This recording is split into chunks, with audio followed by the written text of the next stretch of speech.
Thank you for tuning in to this episode of Black History, the history you just may not know. On this show, I give you current and past facts of things you just may not know. This episode, meet Moses West, an inventor of an atmospheric water generator.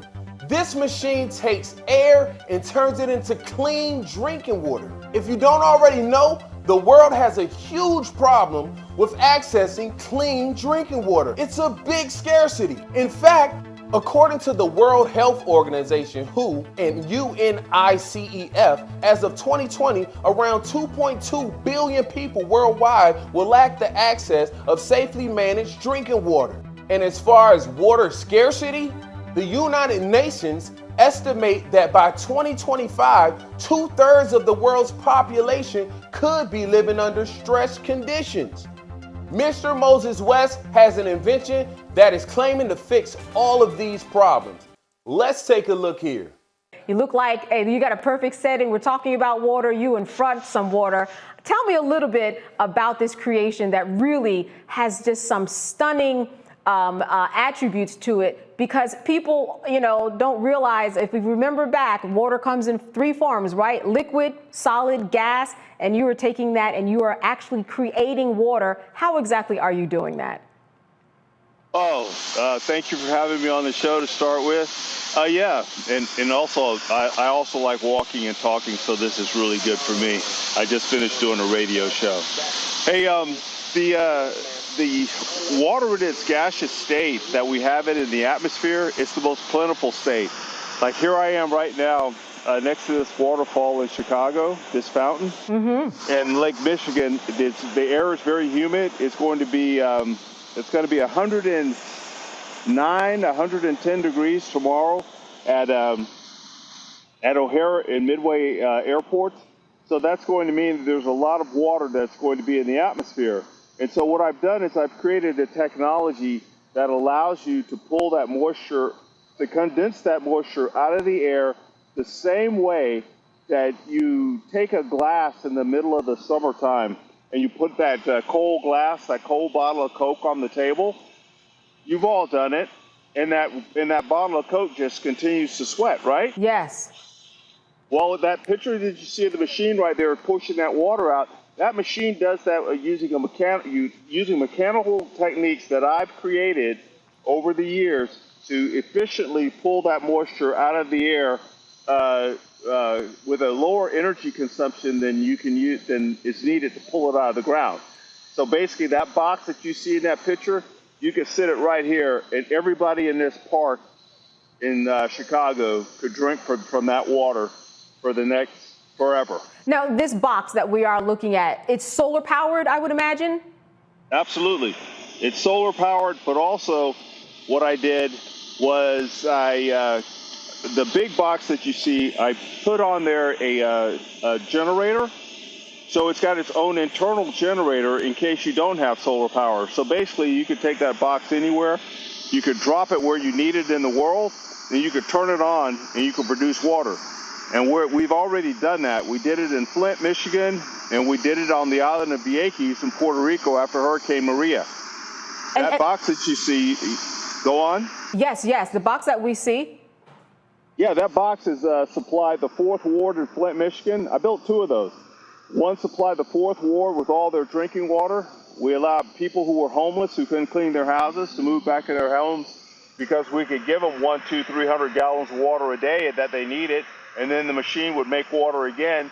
And then on the island of Vieques, we ran it on solar power, and we produced enough water for 15,000 people to drink without the need of FEMA having to ship water into Vieques.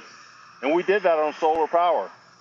And that's very important. You talked about FEMA, and when we talk about the federal government getting involved, you are really providing a huge resource, not just to places that have been struck by some type of act of nature, but when we talk about Native Americans and their inability to have access to water, there are people who have never really drunk their water from their faucets. They have lived for decades on bottled water. You are coming into places like that, and you are making water accessible. And I think it's something that people take for granted, the water that we drink all day or the half a bottles of waters that we throw away. People around the world do not have it. Talk to me about what you did in Puerto Rico, for example, that allowed the community to just do better and be better because of the machine that you created. Well, in Puerto Rico, when I got to Puerto Rico, their water system was already contaminated. The water that's on the island, they have to chlorinate it truly heavily to get it to be drinkable. I met some people, just a couple stories. I met a guy who was drinking water from a pipe that ran underneath a cemetery. He was so desperate, Wow. He drank the water on the other side. He got some kind of an intestinal problem, gastrointestinal problem. They had to cut him open just to let it fester out of his body.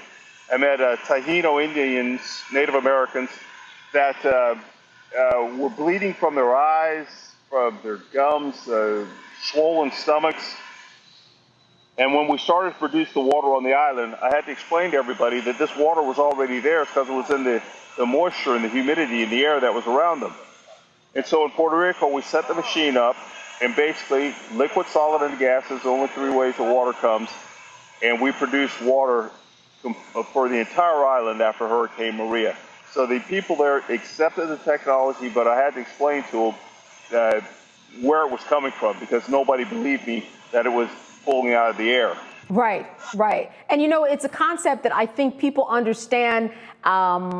Listen, I know as a black woman, we understand that there is moisture in the air, and we Yes. protect our hairstyles. And trust me, we get that. We know when that moisture, you go down to New Orleans, you have a different hair plan than you do when you're maybe up in New Jersey or Miami. But the bottom line is that you are correct. It affects, and you can pull water from the air. How much water does this machine process, let's say, over a day or over an hour? How do you break down the gallons that it processes and how fast? 1,250 gallons of water a day.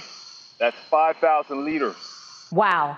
Wow. And as long as I'm pulling the water out of the air and people are taking it, the machine continues to fill up as you empty it. If I pull out 200 gallons of water, you sit there long enough, it'll make that 200 gallons back. So Wow. when you're removing water, it's continuously refilling the machine. Along this, Endless supply. yes, yes. Along this process, you are also eliminating food deserts. Tell me how you're doing that. Well, say like here in a place like this in Chicago. Say you have this tree line over here. Okay, that tree line over there. Say if you're not producing any water here, we have all the water in the air. Well, if I pull the water out of the air using sunlight to produce the water, then that pure water is used to grow food. That is 100% sustainable. So you're pulling the water from the air using solar power to grow food. If you built that closed off over there, all you'd have to do is come back and just pick up the food. It's that simple. Wow. Greenhouse, water generator, solar panels, food. You don't even have to touch it. Just put little cameras in there and let all the kids around the United States see the plants grow. And this water that's generated, does it have to be processed in any way once it's gathered, or you take it as is in terms of just what is the process that it goes through in order to make it usable, if there is one? Oh, when the machine is when I deploy a machine and it's fresh, it's brand new, it's clean, all the filters are clean, I can drink the water directly off the coil. But going by federal guidelines, as you can see, everything is green. Everything is green because I make equipment for the military. So the military has this technology in use. So it goes just through basic carbon filtration. And then you can control the pH of the water by how much carbon filtration you add or subtract. You can add ozone emitters, ozone transmitters to the water system. You can add chlorinators. You can tailor the water to what you would like to have it. Because what you're doing is you're taking water from its purest source as you make it, so you can do with it what you want. Wow, ladies and gentlemen, that was truly amazing. If you would like to see more Black History content like this, follow our social media pages, right after this video. And thanks again for tuning in. See you around.